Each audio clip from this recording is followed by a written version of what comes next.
கிழமை வணக்கம் நேற்று நிகழ்ச்சியை சிறப்பான நேர்காணல் பகுதியோடு இந்த வழியில் நாங்கள் இணைந்திருக்கின்றோம்.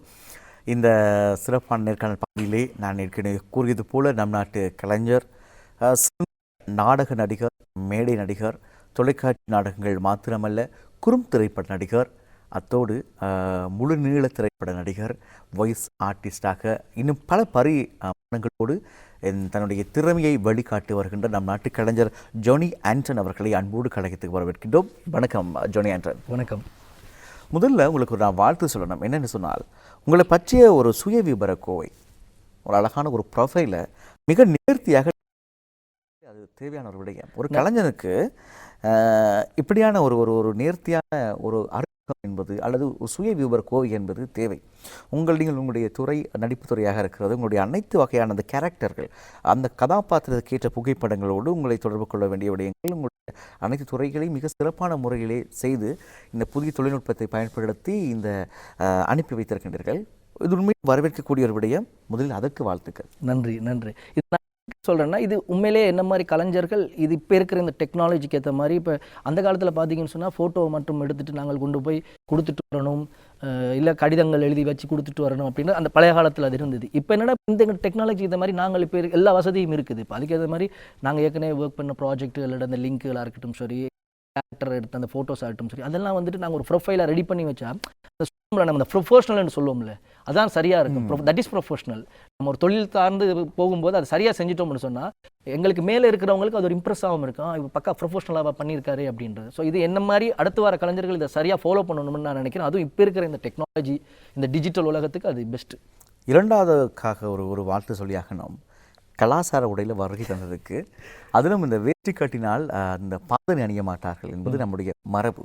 அதிலும் கலையகத்துக்குள்ளேயே பாதனை அணியாமல் இருப்பது இன்னும் ஒரு சிறப்பு. இப்போ எங்களுடைய தேவைக்கேற்ற வகையில் நாங்கள் எங்களுடைய ஆடைக்கேற்ற வகையில் நாங்கள் வந்திருக்கின்றோம், அது வேறு. ஆனால் அதுக்கும் நன்றி. அதான் பாரம்பரியம்னு சொல்லிட்டீங்க, அப்போ அதுக்குள்ளே எல்லாம் அடங்கிடும். சரி, இப்படி நாங்கள் விடயத்துக்குள்ளே வரலாம். ஜோனி ஆண்டன் இப்போ யார்? வளர துடிக்கிற ஆசைப்படுற ஒரு நடிகன்.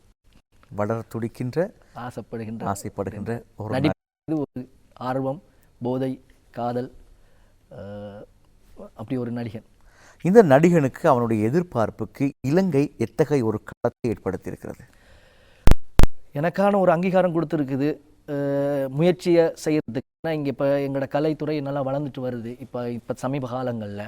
அப்போ அந்த இடத்துல நானும் ஒரு புள்ளியாக இருக்கிறது எனக்கு ஒரு பெரிய சந்தோஷமாகவும் இருக்குது. அதே நேரத்தில் இது மட்டும் இல்லை, இனி வரும் காலங்களில் இதை விட சிறப்பாக பணியாற்றி எங்களோட துறைக்கும், குறிப்பாக எங்களோட சினிமா, இலங்கை தமிழ் சினிமா கலைத்துறையில் வந்துட்டு ஒரு முக்கிய பங்காற்றணும், அதில் ஒரு பகுதியாக இருக்கணும்னு நான் என்னுடைய நெடுங்கால ஆசையாக அதை இருக்குமென்னு நான் சொல்ல வரேன்.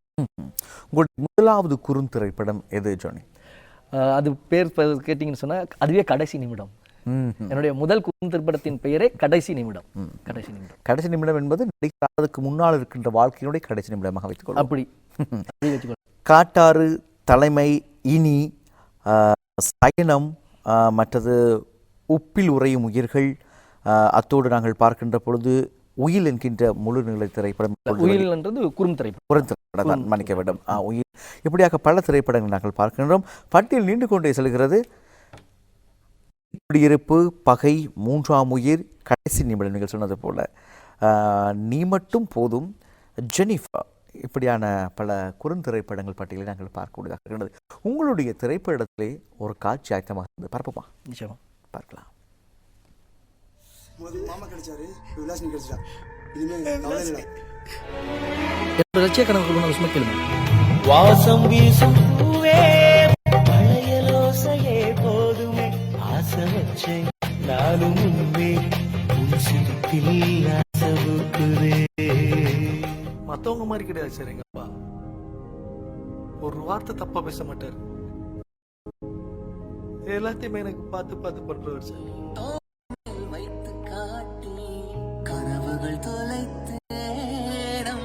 எங்க போனார்னே தெரியல சார். எங்க போயிருப்பாரு? அம்மா, அப்பா, தங்கச்சி என்று எல்லாரும் சந்தோஷம் வாழ்ந்த வீடு. மாமா என்ன தெரியல. மாமா அந்த நிக்ஸாமாவா? கூப்பிடுங்க. அவ பிறந்த நாளைக்கு இது வாங்கி கொடுத்ததுங்க. சொல்லுங்க, நிக்ஸா வந்திருக்கேன்னு சொல்லுங்க. அவ வருவா. ப்ளீஸ். அவ செத்துட்டான். அது எப்படி சொல்றதுன்னு தெரியாம தான் இவ்வளவு நேரம் கஷ்டப்பட்டேன். இல்ல இல்ல, நீங்க போய் சொல்றீங்க. என்ன சொல்ல தள்ளி நின்றாய் என் வலியும் உன்னால்தான்.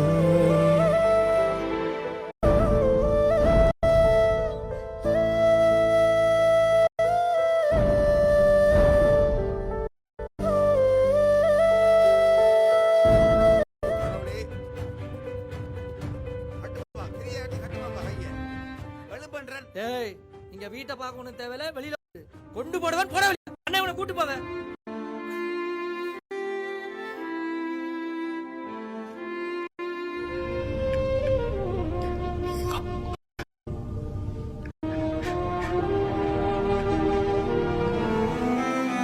கை கால் நல்லா இருக்கான்னு பாக்குறாங்க. ஆனா எங்களோட நம்பிக்கை தைரியத்தையும் பிள்ளைங்க கூப்பிடுறாங்க இல்ல.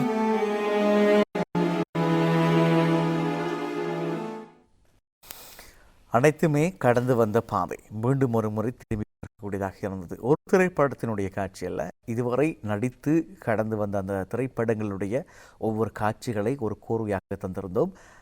ஜொனி ஆண்டனி அவருடைய திரைப்படத்தினுடைய அந்த சில துகள்களை ஒன்றாக சேர்த்து வந்த ஒரு காணொளியாக அந்த காணொளி அமைந்திருந்தது. சரி, ஷார்ட் ஃபிலிம், இந்த அனுபவத்தை பற்றி, உங்களுடைய திரைப்படங்களில் கிடைத்த அனுபவத்தை பற்றி சுருக்கமாக.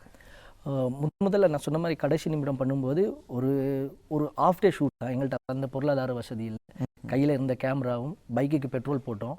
ஒரு 1/2 hour ட்ராவல் பண்ணோம். இது நடந்தது மதுரையில். நான் மதுரையில் ஒரு இதில் எஃப்எம்மில் ஆர்ஜேவாக இருக்கும்போது லீவு நாள் ஆசையில் ஒரு கன்னி முயற்சி அது. அப்படித்தான் போனால் இப்போ சாப்பாட்டுக்கு இந்த காசையும் பெட்ரோலுக்கு வச்சிருந்த காசையும் போயிட்டு எடுத்த படம் தான் அது. நான் தனியால் அதில் நடிச்சிருப்பேன். இது இந்த படம் வந்து ஒரு 11 வருஷத்துக்கு முன்னாலே எடுத்த படம். இது நண்பர்களாக சேர்ந்து விளையாட்டை செய்வோம் ஆர்வத்தில் அப்படி செஞ்ச ஒரு இதுதான் கடைசி நிமிடம். ஆனால் அது நல்லா பேசப்பட்டது. ஆரம்பத்தில் எங்களை கண்டுக்கல அந்த படைப்பு மூலமாக. பிறகு யூடியூப் அப்படி நாங்கள் எங்களை ஷேர் பண்ணி எங்களை நாங்களே ப்ரோமோட் பண்ணி அப்படிங்கும்போது பார்த்துட்டு நிறைய வாழ்த்துக்கள் சொன்னாங்க. அதே போல் நாங்கள் பார்க்கின்ற பொழுது குறும் திரைப்படங்கள் மாத்திரமல்ல, நிறைய இந்த பாடலுக்கான ஆல்பம் பாடலுக்காக நடிகராகவும் நீங்கள் வளம் வந்திருக்கிறீர்கள். விஷயமாக காணல் தேவதை, எவரெஸ்ட், கலிகாலம் இப்படியான சில மியூசிக் வீடியோக்களில் நீங்கள் நடித்திருக்கிறீர்கள். அவற்றை பற்றி சுருக்கமாக பார்ப்போம். எனக்கு இங்கே முதல்ல வந்தோடனே கிடைச்சதே எனக்கு ஒரு நல்ல ஒரு வாய்ப்பு. முதல் முழுநீள திரைப்படத்தில் உங்களுக்கு தெரியும், மட்டக்களப்பை சேர்ந்த கிருஷ்ணா மாஸ்டர் அவருடைய இயக்கத்தில் அந்த மாதிரி ஒரு வாய்ப்பு கிடைச்சிது. பிறகு கிடைச்சது எனக்கு முதல் இங்கே காணொளி பாடல் வந்து சிறுக்கி வாசம். பிறகுதான் நீங்கள் சொன்ன இந்த கலியுகம், எவரெஸ்ட் இதெல்லாம் அடுத்தடுத்து நான் பண்ண படைப்புகள். இது அதில் பாடல் பண்ணும்போது அதான் இப்போ எங்களுக்கு என்னென்னா சாங்ஸ் நாட்கள் அதை எடுத்துருவோம். ஷார்ட் ஃபிலிம் இன்னைக்கில் அதையும் கொஞ்சம் நாங்கள் எக்ஸ்ட்ரா கொஞ்சம் நாட்கள் சேர்த்து அதை எடுக்க வேண்டியிருக்கு. முழு நில திரைப்படம் இன்னைக்கில் தெரியும் தானே, அதுக்கான ஒரு ஷெடியூல் போட்டு அதிகமாக இது போகும். ஸோ அப்போ அப்படி தான் நான் பார்க்குறேன். சரி, நாங்கள் எங்களுடைய நேத்திர அலைவரிசனுடைய மண்வாசம் திரை நிகழ்ச்சியினூடாக நம் நாட்டு கலைஞர்களுக்கு நாங்கள் களம் அமைத்து தருவது உண்டு. நம் நாட்டு கலைஞர்களுடைய படைப்புகளுக்கான ஒரு சிறந்த களமாக அமைகின்ற ஒரு நிகழ்ச்சி நேத்ராவின் மண்வாசம். அந்த நிகழ்ச்சியினூடாக அடிக்கடி ஒளிபரப்பான பப்பாளி என்கின்ற ஒரு ஆயத்தமாகிறது. பார்க்கலாம், பார்ப்போம்.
பாப்பாளி பாடல் அதிகமாக நம் நாட்டில் நம்முடைய நேயர்கள் மீண்டும் மீண்டும் கேட்ட ஒரு பாடல் மண்வாசம் நிகழ்ச்சியூடாக அழகான ஒரு காட்சியாக பாடலாக அமைந்திருந்தது. சிறப்பான ஒரு இசையை நிர்மலன் இல்லையா, அவர் இப்ப சில விடயங்களை நிர்மலன் எங்களோட நாட்டில் வந்துட்டு ஒரு நல்ல ஒரு அனுபவம் சாய்ந்த நல்ல ஒரு இசையமைப்பாளர். நிறைய திரைப்படங்களுக்கும் அவர் இசையமைச்சிருக்காரு. எழுதி அவரே பாடினது. அப்போ அண்ணா இதில் காட்சிப்படுத்தணும் அப்படின்னு சொல்லும்போது தான் இதில் முக்கிய பொறுப்பு வந்து இயக்குனர் சுகிர்தன் கிறிஸ்தராஜா அவர் தான் இதை இயக்கி. அப்போ நாங்கள் டீமாக சேர்ந்து பண்ணது தான். ஒரு 2 நாளே அந்த பாட்டு முடிச்சிட்டோம் நாங்கள். சரி, உங்களுடைய இந்த முழு நீள திரைப்படம் பற்றி நாங்கள் பார்க்கின்ற பொழுது நாங்கள் பார்க்கலாம் திசை என்கின்ற ஒரு திரைப்படம், அப்புறம் வில்லியம் பேக், அப்புறம் ஒருத்தி என்கின்ற திரைப்படத்தை நாங்கள் பார்க்கின்றோம். முழு நீள திரைப்படம் மிக முக்கியமாக பேச வேண்டிய ஒரு விஷயம். எனக்கு முதல்ல நான் சொன்ன மாதிரி திசை வந்து இங்கே வந்து நான் மட்டக்களப்பில் பண்ண படம். வில்லியம் பேக் ஃபுல்லாக நுவரெலியாவில் நடந்தது. அது ஒரு ஆங்கில பின்புலத்தில் நடக்கிற ஒரு கதை. அதை மிஸ்டர் ரோஹான் டைரக்ட் பண்ணியிருந்தார். ஒருத்தி வந்து பார்த்தீங்கன்னு சொன்னால் கனடாவிலேருந்து வந்து எடுக்கப்பட்ட திரைப்படம். அதை வந்துட்டு சுதாகரன் அண்ணா டைரக்ட் பண்ணியிருந்தார். அதில் நான் ஒரு நெகட்டிவ் கேரக்டர் பண்ணியிருந்தேன். இப்போ ஒருத்தி 2 கூட அவங்க எடுத்து இப்போ ரிலீஸ் பண்ணிட்டாங்க கனடாவில். ஏன்னா இதில் முழு நீள திரைப்படங்கள். பிறகு பார்த்தீங்கன்னா நான் இந்தியாவில் வந்துட்டு மாம்பழ திருடி அப்படின்னு சொல்லி இயக்குனர் ரசீம் அவருடைய இயக்கத்தில் அதில் முதல் முறையாக வந்து சூப்பர் ஸ்டாரோட அண்ணா நடிச்சிருக்காரு, அறிமுகமாக இருக்காரு. அப்போ அந்த படத்தில் நானும் நடிச்சிருக்கிறேன். மகிழ்ச்சியான ஒரு விடயம் இல்லையா. அதே போல் வெப் சீரிஸாக அமாயா, அதை பற்றி பார்க்க. அமாயா தொலைக்காட்சி தொடர். அதில் ஒரு மெயின் ரோட் பண்ணேன் நான். ஃபுல்லன் அந்த எபிசோட் எல்லாமே நான் வருவேன். அந்த ஒரு இன்வெஸ்டிகேஷன் பண்ணுற மாதிரி, ஒரு கிரைம் நடக்கும், அதை இன்வெஸ்டிகேட் பண்ணுற மாதிரி அப்படி ஒரு கதை பண்ணதான். அதுவும் நல்ல. அதோடு ஒரு ஒரு ஒரு பெயிண்ட் விளம்பரத்துக்கு ஒரு தனியார் ஒரு ஒரு நிறுவனத்தினுடைய ஒரு பெயிண்ட் வகைக்குடைய ஒரு விளம்பரத்துக்கு நீங்கள் நடித்திருக்கிறீர்கள். ஒரு தொலைக்காட்சி விளம்பர ஒரு நடிகராக அந்த அனுபவம், அந்த வரவேற்பு எப்படி கிடைக்குது? எனக்கு முதல் முறை நான் ஒரு ஆட் ஃபிலிமில் நடிக்கிறது எனக்கு ஒரு அந்த படத்தை அந்த விளம்பரத்தை பார்த்தீங்கன்னு சொன்னால் எங்களோட சகோதர சிங்களத்திலையும் எடுத்திருந்தாங்க, தமிழ்லையும் எடுத்திருந்தாங்க. சகோதர மொழியில் சகோதர நடிகர் நடிச்சிருந்தார். இதுக்கு என்ன கூப்பிட்டுருந்தாங்க, தமிழ் இதுக்கு என்ன கூப்பிட்டுருந்தாங்க. அப்போ அப்படி ஒரு வாய்ப்பு கிடச்சி ஆடிஷன் போய் இது பண்ணி தான் எனக்கு அந்த வாய்ப்பு கிடைச்சிது. எனக்கு அந்த வாய்ப்பை வந்துட்டு என்னோட கோ ஆர்டிஸ்ட் கமல்னி அவங்க தான் அந்த வாய்ப்பை ஏற்படுத்தி தந்தாங்க. அது நல்லா பேசப்பட்டது அந்த கமர்ஷியல். சரி, இந்த நடிப்பு அந்த திரையுலக இந்த பயணத்துக்கு தென்னிந்தியாவினுடைய கரம் உங்களுக்கு எப்படி கொடுக்கப்பட்டிருக்கிறது? நான் படித்து வளர்ந்தது சின்ன வயசுலேயே நான் அங்கே தான் தமிழ்நாட்டில் நாங்கள் இங்கே புலம்பெயர்ந்து போய் அங்கேயே படித்து அங்கேயே வளர்ந்து அங்கே தான் மீடியா, அங்கே தான் சினிமா. ஸோ அப்போ அதெல்லாம் நான் அங்கேயே நிறையா அனுபவங்களும் கிடைச்சிது. பிறகு தான் நான் நாட்டுக்கு வந்தேன் நான். உங்களுடைய புதிய முயற்சிக்கு எப்படி நீங்கள் தென்னிந்தியாவை பயன்படுத்தி கொள்ள போகிறீர்கள், அல்லது அதனுடைய அந்த பாதை எப்படி நீங்கள் சரியாக வழியமைத்துக் கொள்ள போகிறீர்கள்? இல்லை, நான் எப்போவுமே சொல்லுவேன் அடிக்கடி, எங்களுக்கு தென்னிந்திய சினிமா தான் ரெஃபரன்ஸ். ஸோ இப்போ நாங்கள் அவங்கள தான் எப்படியுமே ஃபாலோ பண்ணி ஆகணும். நாங்கள் அவங்களுடைய இருக்கட்டும், அவங்களுடைய இப்போ திங்கிங்காக இருக்கட்டும், இதெல்லாம் நம்ம பண்ணத்தவன். ஆனால் அதை நம்ம எடுத்துக்கிட்டு இங்கே நாங்கள் எப்படி கொடுக்க போகிறோம்ன்றது தான் எங்களுடைய அந்த ஒரிஜினாலிட்டி இருக்குது. நாங்கள் எடுக்கிற எங்களோட தமிழ் சினிமாவில் எங்களோட கலாச்சாரம், எங்களோட நாட்டோட நிலைமைகள், எங்களுடைய பொருளாதார பிரச்சனைகளாகட்டும் சரி. இப்போ ஒரு தெரியும் தானே உங்களுக்கு வந்துட்டு ஒரு சினிமா செய்கிறது ஒரு பெரிய விஷயம் கிடையாது. அதுக்கு முதல்ல பெரிய பொருளாதாரம் தேவை. இன்னொன்று அது நல்ல அடுத்த கட்டத்துக்கு கொண்டு போகணும். அதுக்கு நாங்கள் நிறைய உழைக்க வேண்டியிருக்கு, நிறைய கற்றுக்க வேண்டியிருக்குது. ஸோ இப்போ தெரிஞ்ச எங்களுக்கு எங்களோட நாட்டிலே நல்ல திறமையானவர்கள் நிறைய பேர் இருக்கிறாங்க. எங்களுக்கு என்ன முதல்ல வந்து நிற்கிறது இந்த பொருளாதாரம். நல்ல ஒரு இன்வெஸ்ட்மெண்ட் இருக்குன்னு சொன்னால் நல்ல ஒரு படைப்பை கொடுத்து நாங்கள் சொல்கிற ரெஃபரன்ஸ்னு சொல்கிற இந்தியாவிலேயே இப்படி ஒரு படைப்பு நாட்டில் இலங்கையில் செஞ்சுருக்கிறாங்களான்ற அளவுக்கு நம்ம கொடுக்குற அளவுக்கு நம்ம முன்னேறலாம். அந்த தகுதி எங்களோட கலைஞர்கள்ட்ட இருக்குது. முக்கியமான ஒரு விடயம் தான் நீங்கள் சொன்னது ஜானி. நாட்டிலே உருவான மெனிக்கே மகைஹித் என்கின்ற ஒரு பாடல் சர்வதேச அளவிலே வரவேற்பு பெற்றது. அதுபோல் ஐயோ சாமி நீ எனக்கு வேண்டாம், இது என்னுடைய படைப்பு இந்தியாவிலும் அதிக வரவேற்பு பெற்றது. அதே போல் இந்தியா தொலைக்காட்சி நடாத்தி வருகின்ற ஒரு இசை நிகழ்ச்சிக்கு அதிக வரவேற்பு கிடைக்கின்றது. அதில் அதிகமாக இந்தியாவை சேர்ந்த சிலர்கள் பாடுவார்கள், அதிக வரவேற்பு கிடைக்கும். நம் நாட்டில் இருக்கின்ற பல தொலைக்காட்சிகள் பல நிகழ்ச்சிகள் கூட தயாரித்து வழங்கினார். அதற்கு நம்மவர்கள் காட்டாத வரவேற்பு அந்த இந்தியாவில் இருக்கிற தொலைக்காட்சிக்கு நம்மவர்கள் வழங்கியும் வருகின்றார்கள். இருந்தாலும் அதிலும் சென்று முதலிடத்தை பெற்றது எம் நாட்டு ஒரு ஒரு சிறுமிதான். ஆக அப்படி பார்க்கிற பொழுது அவர் மத்தியிலே நல்ல திறமை இருக்கின்றது. ஒருவேளை நம்மவர்கள் அதை வரவேற்க தவறுகின்றார்களோ என்கிற ஒரு கேள்வித்தான் எனக்கு. விஷயமாக மிகப்பெரிய ஒரு சந்தைப்படுத்தல் மார்க்கெட்டிங் நம்மிடம் இல்லை. அங்கு இருக்கின்ற சனத்தொகையோடு இம்முடைய சனத்தொகை பொழுது அதாவது சந்தைப்படுத்தல் என்கின்ற அந்த வளம் இருக்கிறது. இருந்தாலும் நம்மவர்கள் எந்த அளவுக்கு கரம் கொடுக்கின்றார்கள் என்பது தான் ஒரு கேள்வி இருக்கின்றது. இதை பற்றி உங்களுடைய தனிப்பட்ட கருத்து இது ஒரு நல்ல ஒரு கேள்வி தான். சொன்ன மாதிரி சந்தைப்படுத்தல் அங்கே இதாக தான் இருக்குது, பார்த்தீங்கன்னு சொன்னால் அதிகமாக இருக்குது. ஆனால் அது இந்தியாக்குள்ளே தான் இருக்குதுன்னு நான் பார்க்குறேன். இப்போ நாங்கள் புலம்பெயர்ந்த தேசங்கள் எங்கள் தமிழர்கள் எவ்வளோ பேர் இருக்கிறாங்க, அங்கேயும் படைப்புகள். செல்வந்தர்களாக இப்போ அவங்களே இன்னைக்கு தமிழ் சினிமாவில் எவ்வளோ முதலீடு செய்கிறாங்கிறது தெரியும் உங்களுக்கு. லைக்காக எடுத்து லைக் அதுதான் நான் சொல்ல வந்தது. ஸோ அப்போ அவங்களே இப்போ நிறைய கேள்வியும் அதான் தான் இருக்குது. இப்போ புலம்பெயர்ந்த இடத்துல இருந்து போய் இன்னைக்கு ஒரு தமிழர் வந்துட்டு இந்திய சினிமாவில் வந்துட்டு ஒரு பெரிய ஆளுமை செலுத்துறாங்கன்னு சொன்னால், ஏன் அவங்க எங்கட கலைஞர்களுக்கும் எங்களுடைய படைப்புகளுக்கே நீங்கள் அதை கொடுத்துருப்பாங்கன்னு நினைக்கிறேன். சரியாக போய் சேரலை ஒன்று நான் நினைக்கிறேன். ஆனால் அது செஞ்சால் நல்லா இருக்கும். எங்களுக்கு எங்கள் கலைஞர்களை அடுத்த கட்டத்துக்கு கொண்டு போகிறதுக்கு இந்த மாதிரி எங்களுடைய புலம்பெயர்ந்த தமிழர்கள் முன்னுக்கு வரணும். வந்து உங்களால் முடியும், நாங்கள் என்ன சப்போர்ட் பண்ணுறோம் அப்படின்னு அவங்க சொல்லும்போது எங்களுக்கும் ஒரு ஆர்வத்தில் கண்டிப்பாக அதை நாங்கள் செய்ய. அந்த தகுதி எல்லாம் இப்போ கிராஃப்ட் இருக்குன்னு சொன்னால் அதில் இருக்க எல்லாமே எக்ஸ்பீரியன்ஸான டெக்னீஷியன்ஸ் இங்கே இருக்கிறாங்க. நம்ம பரந்த அளவு நம்ம இலங்கையில் இருக்கிறாங்க. இப்போ அவங்க எல்லாம் ஒன்றிணைச்சு ஒரு நல்ல ஒரு படைப்பை கொடுக்கும்போது அது நான் சொன்ன மாதிரி நம்ம அண்டை நாடு தமிழகத்திலையும் சரி இந்தியாவிலும் சரி அது பேசு பொருளாகவோ இலங்கையில் இப்போ ஒரு படம் எடுத்திருக்காங்களா அப்படின்னு வியக்க வைக்க முடியும். ஸோ இதுதான் நான் என்னுடைய ஒரு தொலைநோக்கு பார்வையில் நான் இதை பார்க்குறது. இதுதான் முதல்ல நல்ல ஒரு முதலீடு, நல்ல ஒரு படைப்பு. எப்படி இந்திய படங்களை நாங்கள் இங்கே வரவேற்கிறோம், அதே மாதிரியான எங்கட படங்கள் நாங்கள் வரவேற்க கூடாது. அவங்க அந்த அளவுக்கு நாங்கள் கொடுக்கணும். அந்த பொறுப்பு இருக்குது எங்களுக்கு. அந்த அளவுக்கு குவாலிட்டியாக கொடுக்கணும், பேசப்படுற மாதிரி இருக்கணும். அப்போதான் அங்கத்தே இருக்கிற திரை இயக்குநர்கள் வந்து இப்படி ஒரு படம் எடுத்திருக்கிறாங்கன்ற ஆச்சரியமாக பேசுகிற அளவுக்கு நாம் இந்த வாய்ப்புகள் இருக்கணும். அப்போ அது கொண்டாடப்பட வேண்டிய ஒரு விஷயமா மாறும் அது. சரி, நான் நம் நாட்டிலே இருந்த மற்றும் ஒரு சிறப்பான ஒரு நடிகர் தர்மராஜ் மனித நடிகர். அவரிடம் நான் மிக சகோதரத்துவத்தோடு பழகுவதுண்டு. இதே கலையத்தில் நாங்கள் நேர்கொண்டிருக்கின்றோம். அவரிடம் நான் கேட்ட ஒரு தனியாக சரி நேரடியாக கேள்வி, இந்த இந்திய சினிமாவுக்குள் உங்களுடைய திறமையை நீங்கள் வெளிக்கொண்டு வரலாமே, மிகப்பெரிய ஒரு வரவேற்பு கிடைக்குமே என்கின்ற ஒரு கேள்வி அவரிடம் வைத்தேன். ஆனால் அவர் ஓப்பனாக ஒரு சொன்ன ஒரு விடயம் இருக்கிறது. அது மிகப்பெரிய ஒரு வர்த்தகத்தினுடைய ஒரு பகுதியாகவே அமைந்திருக்கிறது. எம்மவருக்கான வாய்ப்பு மிக சவாலாக இருப்பதாக அவர் சொல்லியிருந்தார். அது அவருடைய கருத்து. நீங்கள் உங்களை தென்னிந்திய சினிமாவுக்குள்ளே உங்களை வளர்த்தெடுப்பதற்கு உங்களுடைய முயற்சிகள் எவ்வாறு அமைகின்றன? எனக்கு நான் இப்போ அங்கே தான் படிச்சு அங்கேயே படித்து வளர்ந்தபடியாக நான் எல்லா முயற்சிகளும் பண்ணி தான் இப்போ 2-3 ப்ராஜெக்ட் நான் பண்ணியிருக்கிறேன். நான் இப்போ அது இன்னும் ரிலீஸ் ஆகலை. ஸோ இப்போ அதே நேரத்தில் எனக்கு இங்கே நாட்டுக்கு வந்த பிறகு தான் என்ன ரியலைஸ் பண்ணது வந்துட்டு நம்ம நாட்டில் நம்ம எந்த அடையாளத்தோடு நாம் முன்னுக்கு வரக்கூடாதுன்றது. அங்கே நான் என்னை பொறுத்த வரைக்கும் நான் தான் சொல்லுவேன், நாம் அங்கே போய் நிறைய கற்றுக்கலாம். அதை கற்றுக்கிட்டு இங்கே வந்து நம்ம செயல்படுத்தணும்னு தான் நான் சொல்லுவேன். அங்கே அதை செயல்படுத்துறதுக்கு ஆட்கள் இருக்காங்களே. நான் தான் சொல்லுவேன், தலைமுறை அங்கே சினிமா உருவாகிருக்கு. அப்பா ஹீரோனா பையன் ஹீரோ, அப்பா மியூசிக் டைரக்டர்னா பையன் மியூசிக் டைரக்டர், தலைமுறையாக இந்திய சினிமா இருக்குது. இப்போ நம்ம நாடுன்னு வரும்போது இங்கே யார் நம்ம தலைமுறைக்கு இதை சினிமாவை வளர்த்து வச்சுக்கிறோம் சொல்லுங்கள்? எனக்கு அதில் அது ஒரு கேள்வியாகவே இருக்குது. அப்போ அதுதான் சொல்ல இங்கே அதை நம்ம ஸ்டார்ட் பண்ணணுன்றது தான் என்னோட ஒரு இது.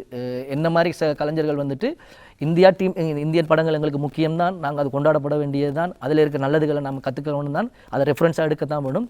ஆனால் அதை இங்கே நாங்கள் செயல்படுத்தணும். எங்கட படைப்புகளை அதை செயல்படுத்துறதுல தான் வந்துட்டு அவங்களுக்கு அதை போய் சேருமன்றதான் என்னுடைய. மற்றபடி இப்போ நிறைய பேர் இன்னொன்று ஓப்பனாக சொல்ல போனால் எங்கட மக்களே அப்படி தானே இருக்கிறாங்க. சக கலைஞன் தன் நாட்டில் இருக்கிறான், தன் ஊரில் இருக்கிறான், அவனை கொண்டாட மாட்டாங்க. தமிழ்நாட்டில் போய் தமிழகத்தில் ஏதோ ஒரு தொலைக்காட்சி சேனலில் வந்தால் தான் கொண்டாடுறாங்க. இல்லை அதுக்காக நான் அதை இதுன்னு சொல்ல மாட்டேன், தவறுன்னு சொல்ல மாட்டேன். இங்கே இருக்கும்போதே அதை செய்யுங்களேன். உங்களோட கலைஞர்களை நீங்கள் தான் நீங்கள் கொண்டாட வேண்டியது. அது கொண்டாடினாலே அது அடுத்த கட்டத்துக்கு அது கொண்டு போகும். ஏன்னா இன்னைக்கு தென்னிந்தியாவில் போய் புகழ் பெற்றா தான் எங்களோட கலைஞர்களை வந்துட்டு ஏற்றுக்கொள்கிற மனநிலை இன்னைக்கு வந்திருக்காது. அதை நான் தவறுன்னு சொல்ல மாட்டேன். அது ஒரு சில பேருக்கு அது அந்த வாய்ப்பு கிடைச்சா அது கண்டிப்பாக பயன்படுத்தி ஆகணும். ஆனால் இங்கே எவ்வளோ பேர் இருக்கிறாங்க இன்னைக்கு, அது எங்கடாக்கள் மாறணும்னு நான் நினைக்கிறேன். நிச்சயமாக மாறவே வேண்டும். அதான் என்னுடைய கருத்தாக அமைக்கிறது. சரி, இந்த நேர்காணலில் இறுதி பகுதிக்குள்ளே வந்து விட்டோம். நம்முடைய நேர்களோடு நீங்கள் பகிர்ந்து கொள்ள வேண்டிய விடத்தை சுருக்கமாக பகிர்ந்து கொள்ளுங்கள். நிச்சயமா எனக்கு இந்த நேத்ரா தொலைக்காட்சியில் இந்த ஒரு நேர்காணலுக்கு என்னை அழைத்ததற்கு உங்களுக்கு முதல்ல நன்றி. இந்த வாய்ப்பை தந்தக்கு இந்த அவர்களுக்கு நன்றி.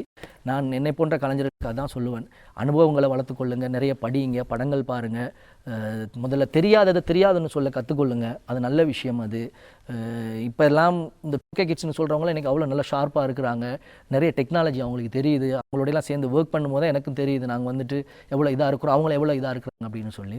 ஸோ முதல்ல நல்ல ஒற்றுமையாக இருந்து பிரதேசவாதம் இல்லாமல் எங்களோட கலைஞர்கள் நல்ல ஒரு படைப்பை கொண்டு வந்து எங்களோட தமிழ் சமூகத்துக்கு அதை கொடுத்துட்ருக்குறாங்க. இன்னும் த்துக்கு வளர்ந்து போகணுமென்று நான் பார்க்குறேன். ஸோ அதை செய்யணுமென்று நான் நினைக்கிறேன். இதான் என்னுடைய என்னுடைய நீங்கள் சொன்னதுக்கு என்னுடைய வேண்டுகோள் மாதிரி நான் சொல்கிறேன்.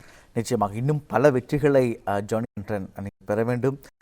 குறும் திரைப்படம், முழுநீள திரைப்படம், மியூசிக் ஆல்பம், வெப் சீரிஸ், அதுபோல் அட்வர்டைஸ், கமர்ஷியல், இது இன்னும் பல வெற்றிகளை நீங்கள் பெற வேண்டும். உங்களை இதே கழகத்தில் நாங்கள் நேர்காண வேண்டும் பல வெற்றிகளோடு என்ற பிரார்த்தனையில் கூட உங்களிடமிருந்து நாங்கள் விடைபெறுகிறோம். நன்றி ஜானி ஆண்டன். நன்றி.